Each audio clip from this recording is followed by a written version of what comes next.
Are you trying to figure out how to do this?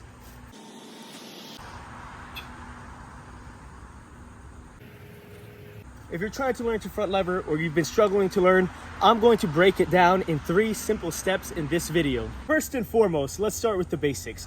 A front lever is primarily a pulling and core exercise. So we have to go to Basics 101.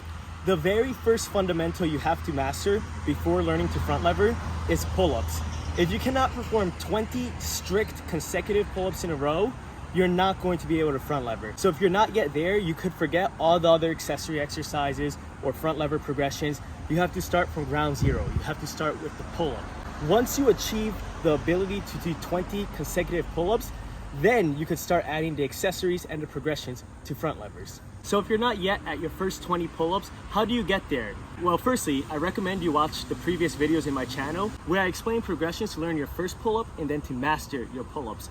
But to break it down super quickly, you're going to get good at pull-ups by practicing more frequently, practicing with good form, and practicing with resistance bands if you cannot yet get your first one. And as a little bonus, if you're trying to get good at pull-ups, but you're also trying to engage your core a little bit more for that front lever carryover, an awesome way to do pull-ups would be with a posterior pelvic tilt. So your belly button sucked in, your feet tipped forward, and your core engaged. So it would look something like this. Grabbing a pull-up bar, feet are forward, pull up, back down, and repeat. Doing them like that is really going to engage your core and have an awesome carryover to your front levers.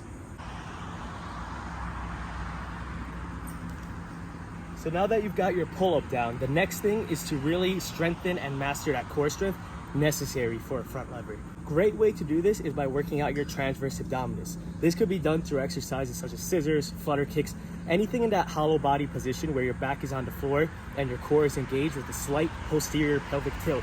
Another way to strengthen that core for your front lever without laying on the floor and getting on your back is using the pull-up bar.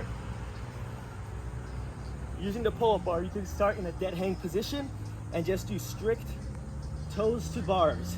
If that's hard, do a leg lift. If that's hard, do a knee tuck. You have to start with where you're comfortable and where you can get a good amount of reps, where it's enough to stimulate strength change and growth. So now that you've got the pull-up strength down and the core strength down, what is the third missing link to master your front lever?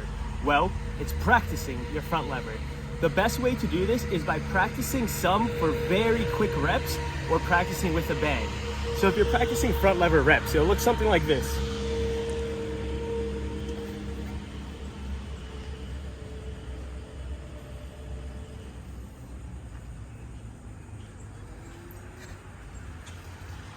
Sometimes those are referred to as ice cream makers. So if you love ice cream just as much as I do, you want to make sure you're hitting those. So another way you could practice front levers is using a resistance band.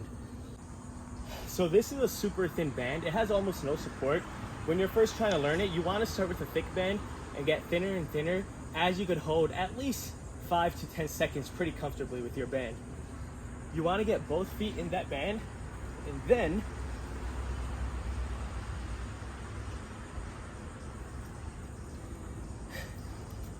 you're going to get right into your front lever like you normally would as if it was body weight. This is an awesome way where your body is going to get used to the motion and recruit the same exact muscles required for a normal body weight front lever, but with a little bit of assistance. So there you have it, my friends. Those are the 3 best steps to learn your first front lever and to master your front lever. First, master your pull-up, then build your core strength, then practice the front lever. Once you do all of those in chronological order, you're definitely going to master your front lever with enough time and enough consistency. So if you like this video, if you want to see more tutorials like it, make sure you like, you comment, you subscribe, and I'll catch you on next time.